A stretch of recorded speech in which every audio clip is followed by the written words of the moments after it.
So if you've never seen me, it's because I don't do a lot of the work that probably a lot of you here do. But I think that there's always interesting ways that people can collaborate and understand what everybody else is doing. So today we have two different people speaking, and I have worked closely with both of them. We have Vinod, who will be speaking first.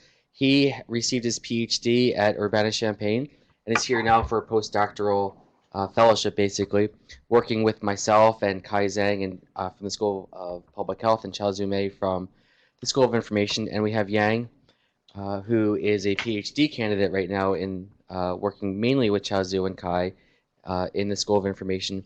And they're both going to be talking about some interesting topics related to really sort of more of the consumer informatics realm, but also related to data mining and natural language processing and other interesting topics. So I will hand over the microphone now. Thank you. Thanks, Dave.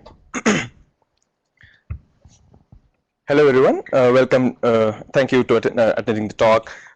This talk was organized a couple of months back, and we thought about what we want to talk, and we want to represent two aspects of how to mine social media to analyze health information, and especially look at how information spreads in social media and how we can do data mining and analysis on that.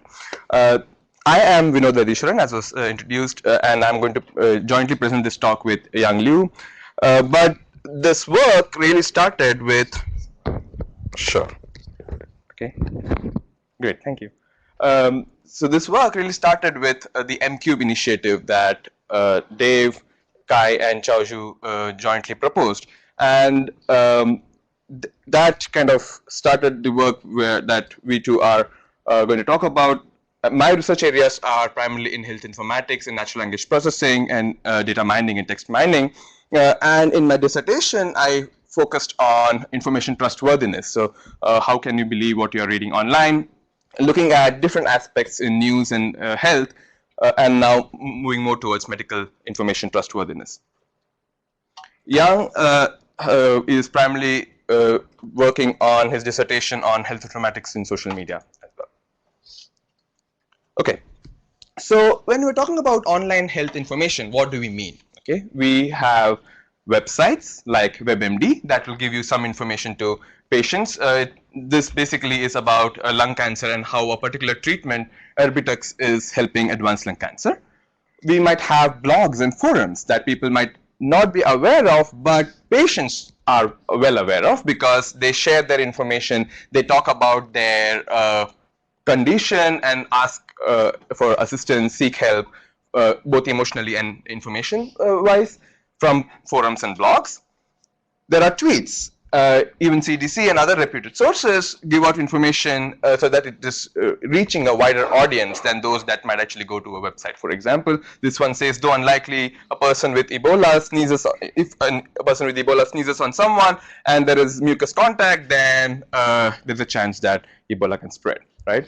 Probably not a very good tweet for a lunch talk, but anyways, and there are other websites like Wikipedia and so on that collect information. Now, this is a community-generated resource because volunteers add information and so on, but is considered typically of high quality or questionable quality if you are a critic.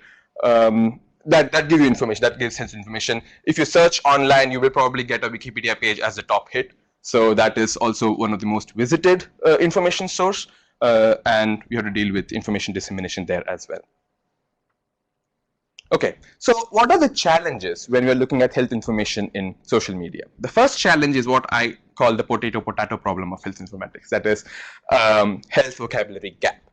Specifically, if you are interested in information about myocardial infarction, the doctors and professionals would call that condition MI, myocardial infarction, but laypersons would typically know that as heart attack, right? And if you look at a Medline Plus article about heart attack, it will say somewhere that medical term for this is myocardial infarction. So there is resource there. If people are interested, they might be able to get this other vocabulary, but people would typically know at heart attack, they would want to search and search for queries using heart attack and so on.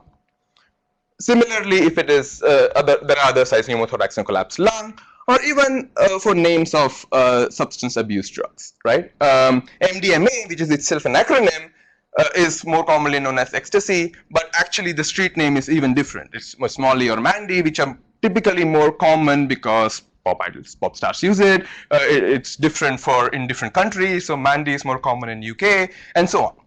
So the street names are very different from what are considered consumer names, ecstasy, or even that is very different from acronyms in the actual clinical term. Okay, so that is the first problem of health informatics. The second problem is the challenge of tracking this information and spread of information of medical topics in social media. And by tracking, I mean both longitudinal, that is time-wise, and geographic, that is space-wise, location-wise. How fast does the information spread from one place to another? How does it spread over a period of time? Are both important, and especially in information that is not well established. For example, on Twitter, there were about 10.5 million tweets that mentioned Ebola just in these 20 days, from 16th of September to 6th of October, spread across 170 countries. Definitely many more tweets than actual people who had Ebola, right? And there are definitely a lot of these tweets giving information and misinformation. So there is this aspect of social media that also needs to be considered.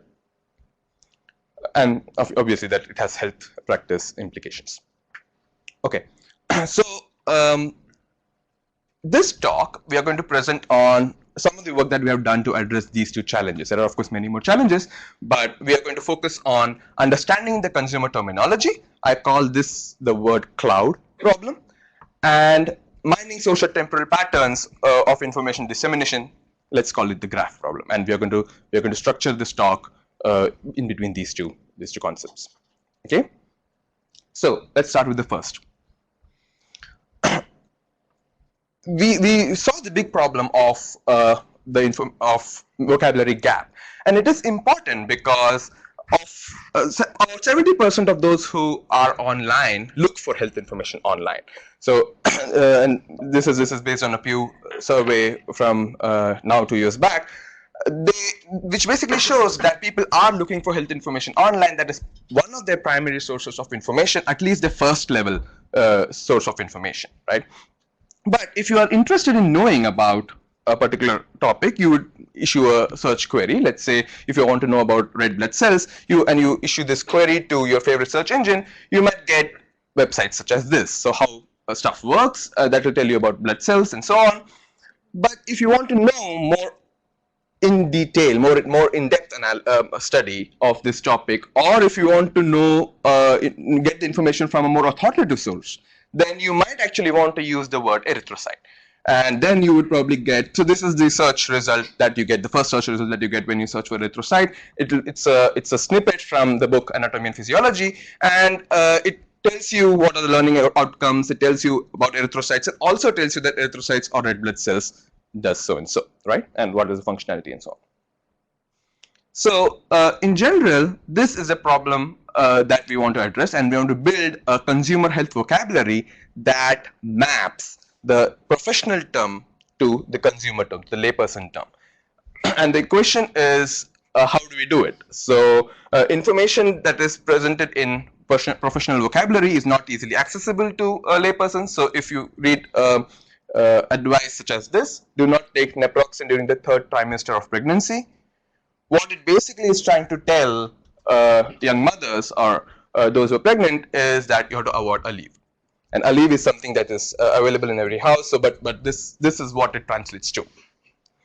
It is also important to know this in public health practice. That is because if there is a patient who comes into an ER and maybe has a friend and he's overdosed and has a friend who says Billy took hundreds of milligrams of oxy every day up his nostril, basically what he's trying to convey is that Billy overdosed on oxycodone. So even for medical practice, it is important to understand Roxy is a term also called oxy for oxycodone, oxycontin, however you want to call it, right? So there is this need again now in real life scenarios where that is an important challenge. Okay, so our problem that, or the problem that we started to address was how do we collect this corresponding pairs between professional terms and consumer terms for medically related concepts. And we being data analysts looked at data to try to see whether we can address this problem. And specifically, we wanted to look at community generated resources such as Wikipedia. So in Wikipedia, the article itself starts by saying red blood cells, also RBCs, also called erythrocytes, are so and so. Okay, so that and in the way it is written out, that is, you have boldface, it's right on the front. That kind of gives you additional text patterns to tell you that these two are related terms. So the approach we took, and this is now the paper that I'm presenting is some that we published last year at EMEA and also received a Distinguished Paper Award, looks at mining consumer health vocabulary from community generated resources. So we start with Wikipedia, we identify those pages, those articles in Wikipedia that might be most relevant for us. So identify health and medical related articles, extract these medical terms, and label them as professional terms or consumer terms to get the final set.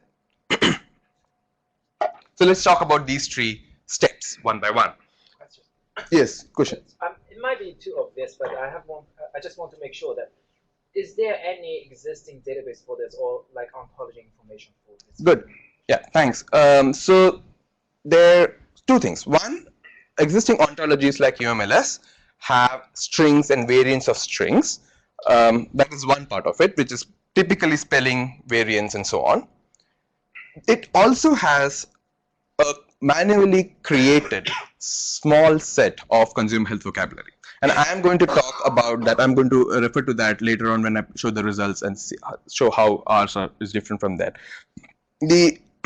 The biggest challenge there is these terms are added in small chunks, in hundreds of pairs and so on, because it goes through a manual process and there is no way to really collect it. So just when they get a hint or a signal, they'll probably look at it and then try to see where it maps in the ontology. Okay, but so this is ours is a approach that is able to get this in a mass scale and then also help that you can introduce it into these ontologies at large scales. Okay, so any more questions? Good. So the first step is to identify medically related Wikipedia articles. The reason to do that is there are 4 million articles of English language, and if you have to parse all of them, it's going to take a lot of time. But very few of them are really health-related articles. So specifically, what we looked at was Wikipedia has a hierarchy structure. It has tags or categories that are listed for every Wikipedia page, and these categories form a hierarchy. So we looked at the top, out of the top 25 categories, 2 of them are relevant for health and medicine. We looked at these 2 categories and all the subcategories that come under it, and saw and basically filtered all the Wikipedia articles based on whether one of these categories is tagged. Okay. This reduces the 4 million to 46,000, which is only about 1% of the overall database, and that is for efficiency purposes. Yes, you had a question. Do articles about illicit drugs appear under health or medicine or somewhere else? Okay, the question was just for the recording purposes. Are articles on illicit drugs and substance abuse part of Wikipedia and part of those pages that have this tag? The answer is yes. So one of these health categories also includes drugs and then drugs of abuse and so on, and that's why those are also part. There are other things like chemical compounds, chemical names, that's also part of it. Devices, treatments, diseases, conditions, side effects, all of them are. Okay. So just for thoroughness' sake, I would imagine that there are some articles in here which might not really be considered health related in a popular sense, but would be considered health related in our sense, such as pages on the development of Drosophila. Like, it would be considered medically relevant, but it would not really matter to most people. Do those get included in this analysis? So the question was specific pages like research articles, let's say, or articles about particular organisms, microorganisms, Drosophila, and so on, would those be also included in this? My guess is yes. I have not checked it in that detail, but I think so. We have scientist names, for example. That are part of it, right? That are part of this set, because if they have done anything related to this research, then it's part of it.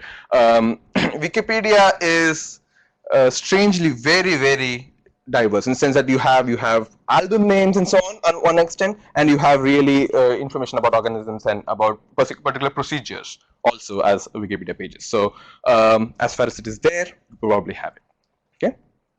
Okay. So the second step is now that we identified 46,000 pages that seem to be the most relevant to extract this information. And for that, we need to do some sort of text analysis, text mining, pattern mining. So specifically, we saw this example already that said that red blood cells and erythrocytes are linked by this phrase, also termed.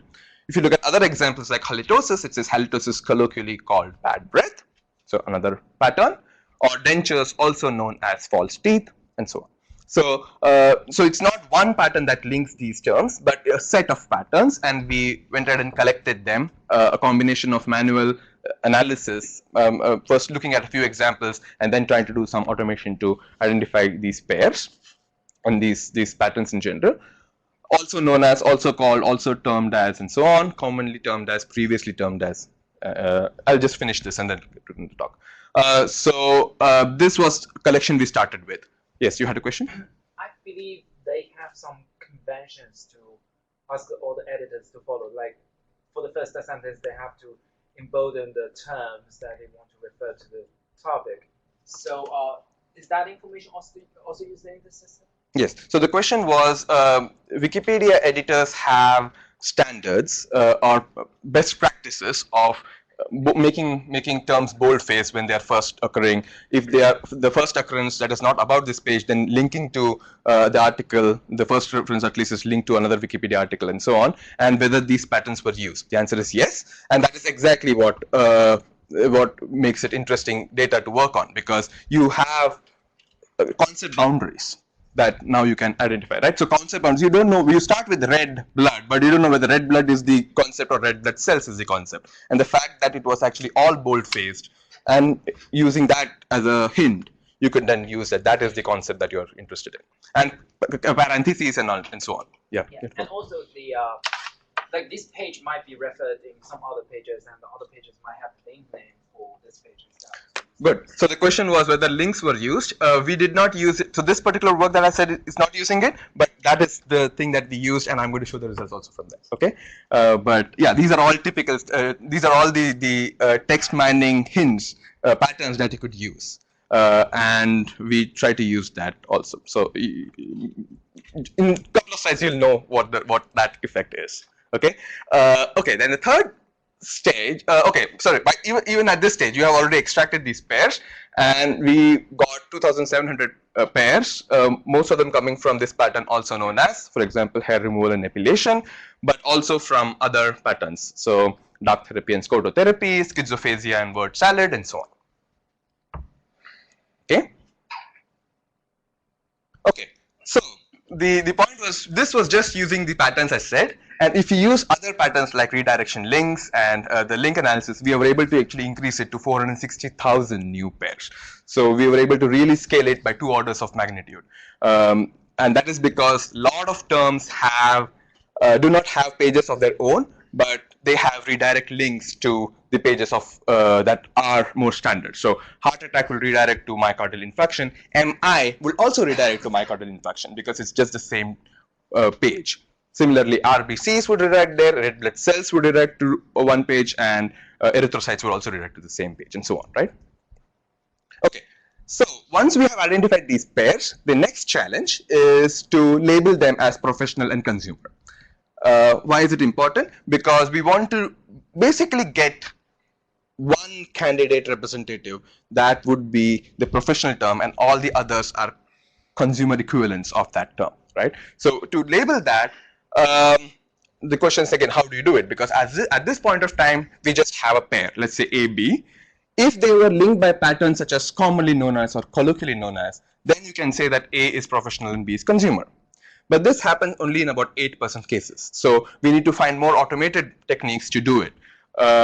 And the way we did it was we proposed what is called a what we called a propensity argument, which basically says that if a term is more frequent in a professional corpus, a corpus that was written by professionals, then that is having higher tendency of being a professional term.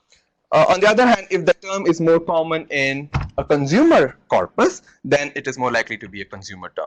So, given a pair, we can find this ratio of how frequent or how common it is in a professional corpus as compared to a consumer corpus, and use that as the hint to say something is professional consumer. Okay? So, by doing that, okay, so sorry, in order to do that, we need two corpora. One is generated by professionals, another is generated by consumers, and we used for the consumer corpus a collection of all the messages, tweets, messages, posts, questions, answers on a health forum site, a discussion site, MedHealth. It has 30 million messages that are posted by 1 million users. It's not specific to a particular disease, so it is in general about in the medical field. And as a corpus, it is a 450 million word corpus. In order to get a comparative corpus, we looked at abstracts coming from professional, peer-reviewed literature.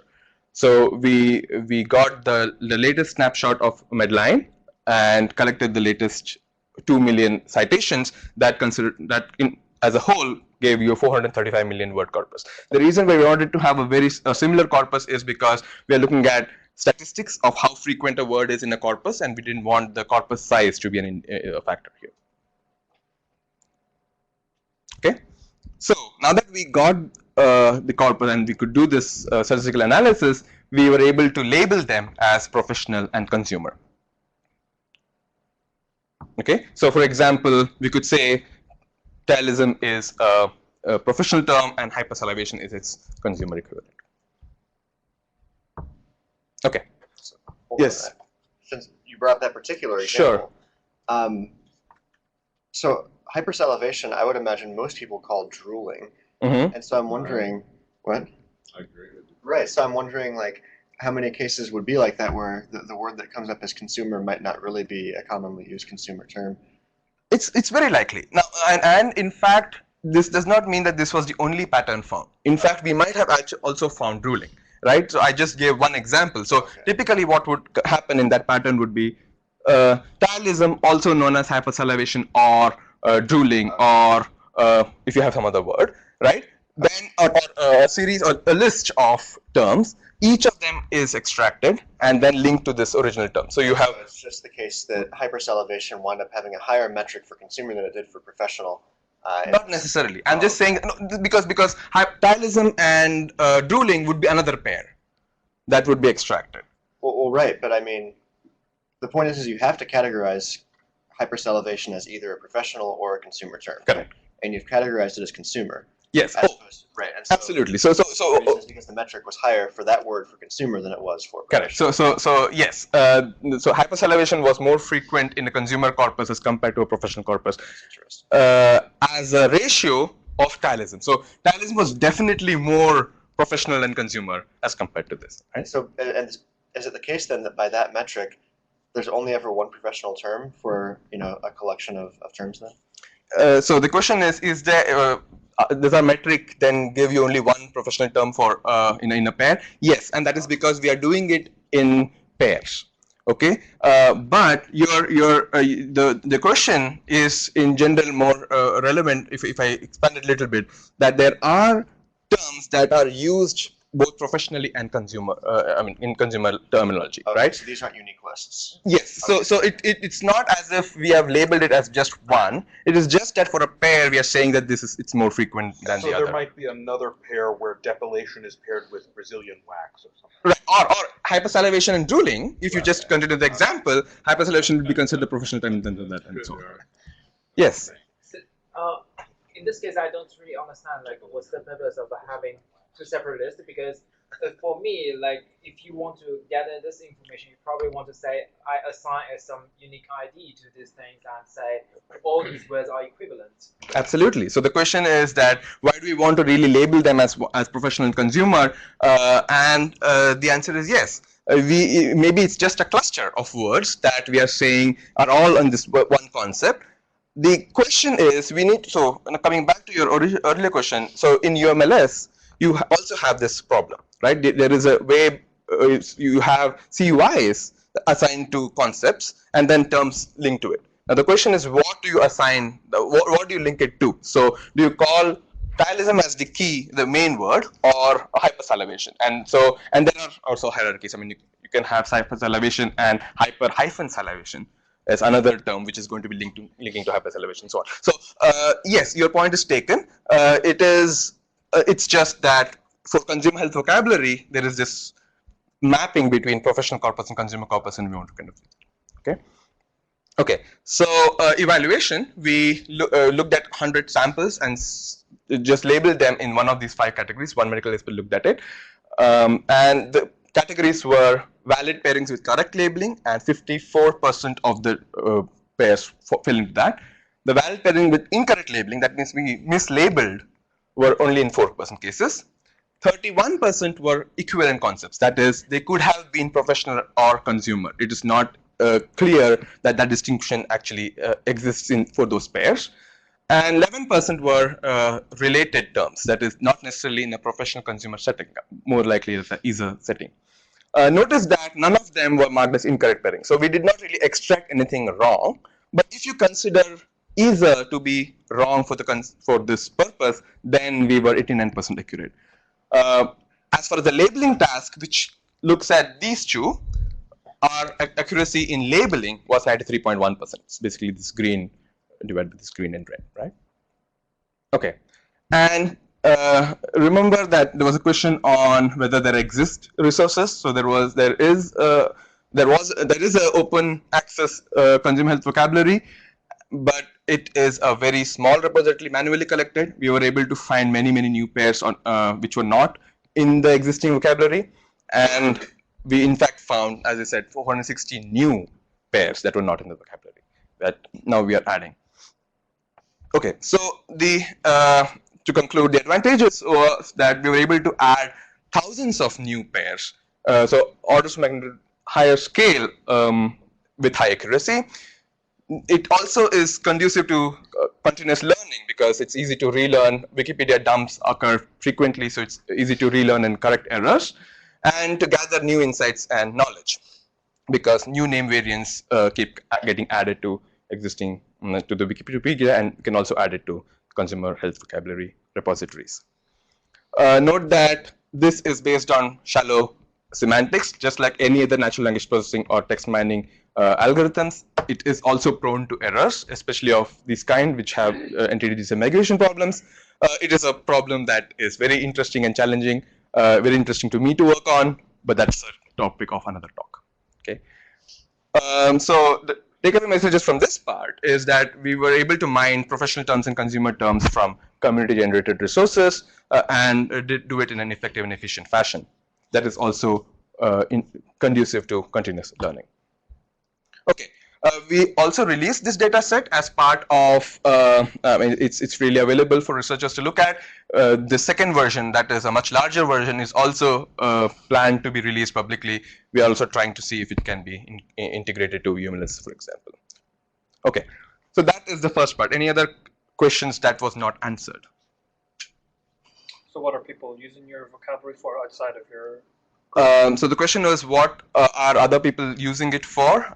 We don't know of any usage so far, but in the talk and after the discussions, they have seen that this is one of the resources that was missing to identify, to link, say, tweets and identify that tweets are talking about the same concept, because you have very few words and you want to still be able to map and so on. So that is at least one researcher who told that this is going to be a useful resource for him, and they're going to follow up, but those have not been published so far. Okay, so now let's move to the second part of the talk, and I'm going to hand over the presentation duties to Young.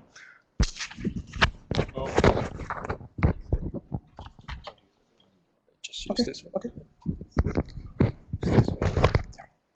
So let's just touch this one. Yeah. Okay. How you doing, Does the Brian? microphone work? Mhm. So my name's Yang, and I'm a PhD student in School of Information. Now going to introduce several projects that our group is working on using spatial temporal analysis, mining the social health information in social media. So there are two dimensions for spatial temporal analysis. The first one on the temporal dimension, we want to analyze the longitudinal evolution of health topics. And with the help of the visualization of time series, it would be easy to tell when some of those topics become viral. And on the spatial dimension, we will be able to tell where are those social media information are posted, and then we can tell the location of the epidemic outburst. So why is it important?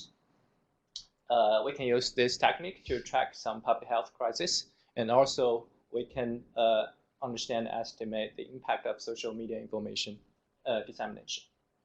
So first I'll introduce a project that we are working with Dr. Joyce Lee, who is a pediatrician and also a diabetes expert here in University of Michigan. So in this work, we want to identify some diabetes-related tweets and how frequent are those tweets. And also we want to identify an online diabetes community on Twitter. So the data set we used is 10% of tweets in year 2013 that we collected using Twitter Stream API. Just give you a brief sense of how large the data set is. There are about 50 million tweets posted per day, typically on Twitter. So the methods we use is that our clinical expert come up with a comprehensive list of diabetes-related terms and hashtags. So for example, the terms we have glucose, insulin, and blood glucose, for example. And for hashtags, similarly, we have type 1 diabetes, type 2 diabetes, and diabetes, and so on. Also, we have some hashtags that has been adopted by few online diabetes communities, such as DSMA, which stands for Diabetes Social Media Advocacy, and DOC, which stands for Diabetes Online Community. So there's another interesting hashtag called BGNow. Does anyone know what it means? So it's being used by the patients with diabetes when they tweet about their blood glucose test results. Oh, is there a lot of that? Not much, but there are some. Is DOC really diabetes specific? Sorry? You have pound DOC. Is that use diabetes specific? Hashtag. Right. I think, yeah, the question is whether this hashtag doc can be used in other cases. Yes. I think there are other people using this for like the meaning of doctor or something else, but we don't know. But usually hashtags have the tendency of getting captured by communities that use it more frequently and so on. So they might start with different meanings, but then coalesce into one meaning. It's possible, but we don't know what meaning. Yeah. So in total, we got more than 600,000 tweets with that list, one keyword in our list, and 1/3 of them are retweets, and 2% of them are tagged with geolocation information. So here by geolocation information, I mean the accurate GPS coordinates reported by users' mobile devices compared to the user self-reported location. This information is very accurate. So then we look at the number of tweets with each of the keyword and hashtag in our list, as well as the number of users using them. So of course, diabetes is the most frequent one, and but not all of them contain the word diabetes, and also the hashtag diabetes. You can see that the number of hashtag diabetes is used much less frequent than the single word. We also find that the two hashtags representing the diabetes communities, although there are only a few hundred users using each of these, but on average, they posted more diabetes-related tweets compared to the other people. So then we plot the time series of the number of tweets diabetes-related tweets posted on each day, and we can see that the number of tweets are stable for most of the time in the year. Except at Thanksgiving where they go nuts. Right, I'll tell. So we identify those for peaks, and we want to know what kind of events attract so much public attention with the diabetes topic. And so we dig into the tweets on those 4 specific days and validate that with Google News results. Oops. I'm also surprised that there's not one at Halloween. Yeah, that's a good point. Yeah, right. So the first one is about the celebrity president of Argentina posted a controversial tweet saying that diabetes is a disease of wealthy people. So this is about a celebrity tweeting about a controversial thing. And the second one is basically 2 news about diabetes. One is a fundraising event. The other one is about diabetes type 2 diabetes mortality rate went down. And third one again is about a celebrity news. It's about Nick Jonas won the Teen Choice, recognizing his efforts to help the diabetes research. But the last one is not Thanksgiving. It happens on November 14th. Oh. It's actually the World Diabetes Day, which attracts most of the public attention. So did you look at the troughs? You know, the right. points? So those ones are actually the missing data that we cannot connect the tweets because of some technical issues. So it's not like May 13th is National Don't Talk About Diabetes. So there is at least one point on there that does appear to be a pretty large trough, but you have some data, which is right around April or the beginning of May. On some day that would be only able to collect some hours of tweets. Okay. Yeah. Okay. So it's still just a matter of lacking data. Yeah. Gotcha. So then we want to look on the spatial dimension. So where are those tweets posted and what regions and countries are more interested in these diabetes topics? So we made this animation of heat maps where those tweets are posted around the world. So we can see that the east coast of the United States is a hot zone, and also Great Britain as well as Indonesia. So all those countries have like very large diabetes population. And also notice that because of the keywords we used are all English, so those locations are biased towards English-speaking countries. But overall, Indonesia, they have their own language, Indonesian, but it seems that they also use the word diabetes in their language, and it means the same thing.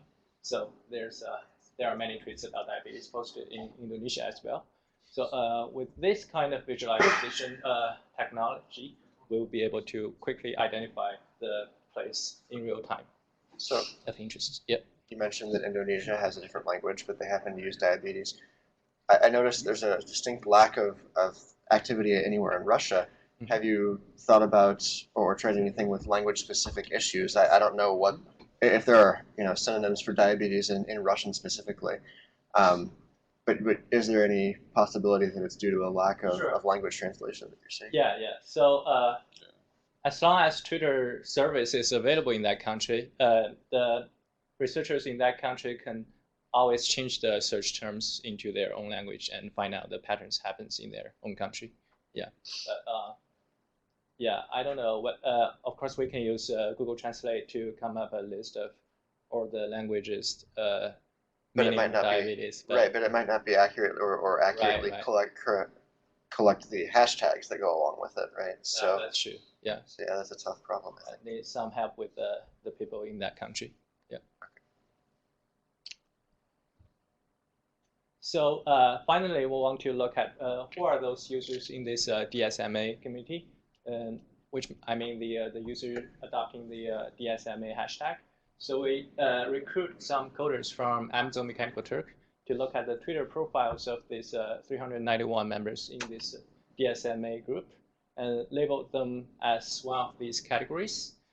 And we found that about 38 of them are type 1 or type 2 diabetes patients, and 6% of them are parents of the diabetes patients, and 4% of them are medical professionals. And 9% of them are either diabetes companies or research institutions. But unfortunately, our coders were not able to identify the categories for the rest of the users, only based on their Twitter profile.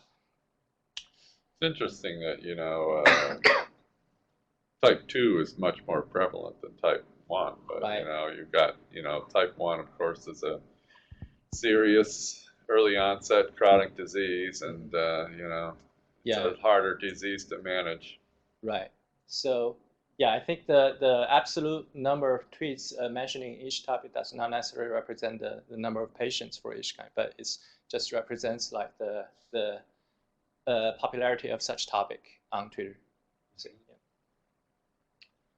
And here's another case study that we want to look at some health information in social media and their correlation with some health issues. And this is about the air quality data that we collected for all the United States with population over 40,000 from the Environmental Protection Agency.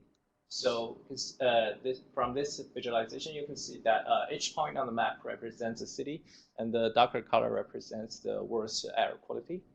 And then we extracted all the tweets mentioning the concept cough using a software called MetaMap. So MetaMap is a software developed by NLM, which can extract medical concepts from gray text.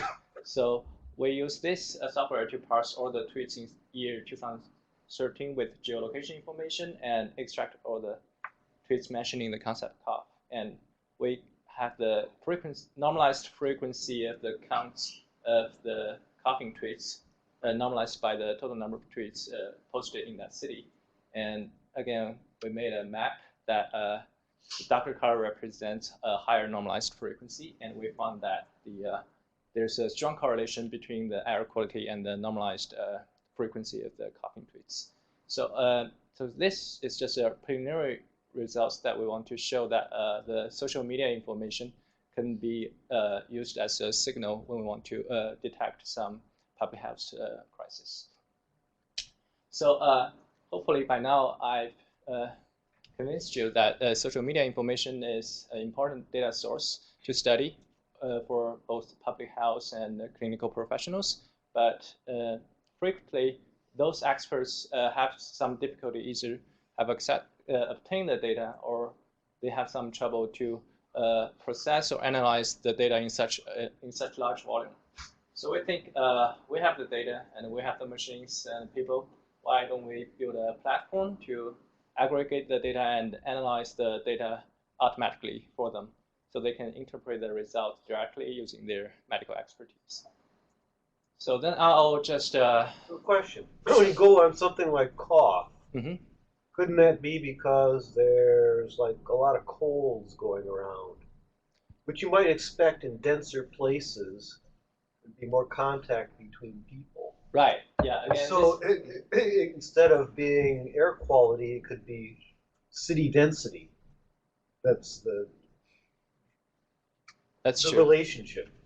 So here we didn't see that it's like the only predictor of the air quality is the normalized count of the tweets, but we just want to show that tweets can be one of the predictors.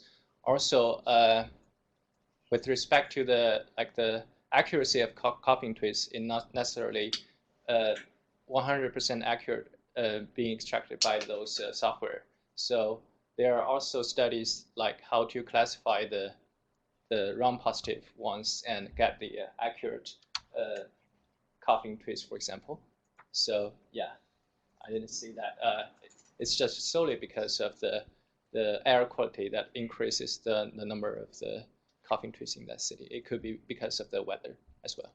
And we are also doing other analysis on linking these data sets for eye-related conditions, for asthma or allergies, and see whether those correlations are happening. But these are all correlations, yes. Well, I mean, I think you're not just doing these pairwise correlations, you are doing like a multiple regression, right? Because it's obvious that, of course, the amount of tweets are going to be associated with the population, which is also probably associated with the air quality, right? So it's difficult to figure out exactly what's... Yeah, it's multivariate regression, that's right. Okay, so so here I want to just show you I'll hold this for you. Okay, thanks. I'll probably use this microphone. Okay, it works well. Yeah, so this is the first demo of our system. Is still being actively developed. And first of all, each user will get an account to store your previous searches. So you don't need to go over your search over and over again. And so this is the homepage of the system that you can see all your previous searches as well as a search bar that you can enter your queries. But because of the there are so many tweets and it took some time. It will take some time to collect and process it. So it normally will take 20 to 30 minutes for one query, and we will send an email to you if the search is done.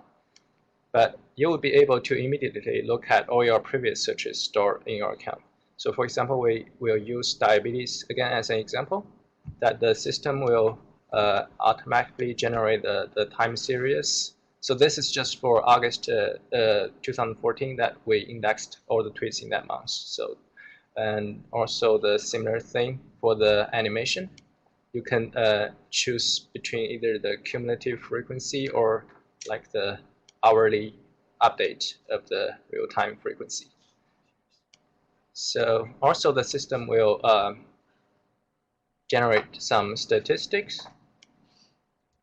For example, the most frequent words and the most frequently used hashtags, and also the users who contribute most for this topic. And if you want to dig into the tweets in a specific day, you can choose a specific date and look at the tweets. So we have the tweets with the keyword highlighted, as well as the user ID, the post time, as well as the user self-reported location. So yeah, that's pretty much the demo of the system. So that's good. So have you launched some analytics against this now, or what's that plan? I mean, so this is good. You've got them. Now you're in a position to analyze. Yeah. So one main motivation for this project is that we have been contacted by many clinicians in our campus that they want to do a similar kind of job, and we every time we go to our database and do all those kind of analysis, it will take some time. So we think why we don't create a platform so they can play with the data themselves, and because we don't have that medical expertise to interpret the results. So that's mainly the motivation of this system. But yeah, we are happy to collaborate with any domain experts for the social media analysis. Because, yeah. Do you normalize this for a number of tweets coming out of an area, or you just do raw? This is just raw counts, but yeah, we can do that. The results that were shown in the graphs were, or the heat maps were normalized by population. These are raw counts though. By population or by tweets? By population. Oh, if it's counts or count of number of tweets, then it is normalized by population, right? If you're talking about the Not everybody tweets. Oh, so you mean Twitter users, not population, but Twitter users, active Twitter users, as the normalizing factor. Actual number of tweets being issued. The heat map is also not normalized. It's just raw counts. Yeah. You know, the demographics of Twitter users probably affects this too. So That's that right. type 1, type 2 diabetes thing is probably because it's younger people tweeting about diabetes, where type 2 is generally late onset. But they had me. That's true. See, if this were Pinterest, we could normalize for the number of people who are into desserts. Mm-hmm. The other That's thing true. about type 1, type 2 is that because type 1 is early onset, you may have more people with type 1 diabetes who form an identity as diabetics, and therefore are likely to tweet about it frequently. Even if the disease is less severe from a medical standpoint. Okay. So yeah. That's probably. So this is largely, it seems, there's more, right? No, yeah. Oh, okay, yeah. So it does seem largely that, this is tool development so far. And like you mentioned that you haven't had a lot of time for analytics because everybody wants a piece of the pie. So I guess that maybe I can ask some questions about, possible future functions or problems that you could approach regarding just the tool. Sure. And this is something I kind of brought up to you earlier. is there some way that this method can distinguish between information and misinformation? So for instance, when somebody goes and looks for the tweets on autism, is there some way to parse out, say the professional, papers versus the blog post articles and, things that say, oh, mercury causes autism, therefore all vaccines which contain mercury cause autism. Right. So that is actually I'm very interested in the topic because that is kind of builds on my dissertation, which was looking at information trustworthiness and so on. So specifically on this topic of autism, one of the things that we want to do is to analyze social media to identify topics of discussion and see what are the main pain points or questions or topics that are being discussed. So if mercury is an important topic, then public health officials can counteract that claim with additional information on mercury not being used in vaccines for ages now, for the last 20 years and so on. So there is need for doing a large-scale tracking and analysis of medical misinformation, and that is one of my research goals. I mean, I'm kind of actively working on it and trying to seek grants to work on further. I was also wondering, so for the first segment of the talk, when you mentioned like the professional terms versus the consumer terms, have you looked at connecting that with the second part, in which you kind of have a network and you look for these say professional authors or whatever with high centrality, and the terms coming from those authors and linking that to, you're trying to say something is epidemic versus viral? Absolutely. So looking at, so the first part is important to basically build this network or build these queries that we are going to issue against the second one, okay? But there are also indicators of expertise of the source that is giving you the information. So especially in forums, for example, one of the things that we are now looking at is, can we identify this layer of peer experts who are not medically trained but have maybe experienced this problem for so many times that they are now able to respond to queries that laypersons are asking, and whether there is language differences between what they use and how medical professionals who are trained experts now would use it, or laypersons would use it. So how does language play a role in that? How does the network metric play a role in it? So centrality measure as whether they being leaders of communities, because they want to form their own communities. And in fact, Young and I have worked on analyzing health communities and looking at what are the reasons people form new communities and so on. So that is another aspect of peer expertise that we have studied and we are continuing to study. Okay, great. So this was, so we basically presented two aspects, the word cloud aspect and the graph aspect. And if you have any questions, or if you are, we are definitely looking for collaborators as well. So if you think of an idea that we could work on, definitely please shoot us an email. Thank you very much.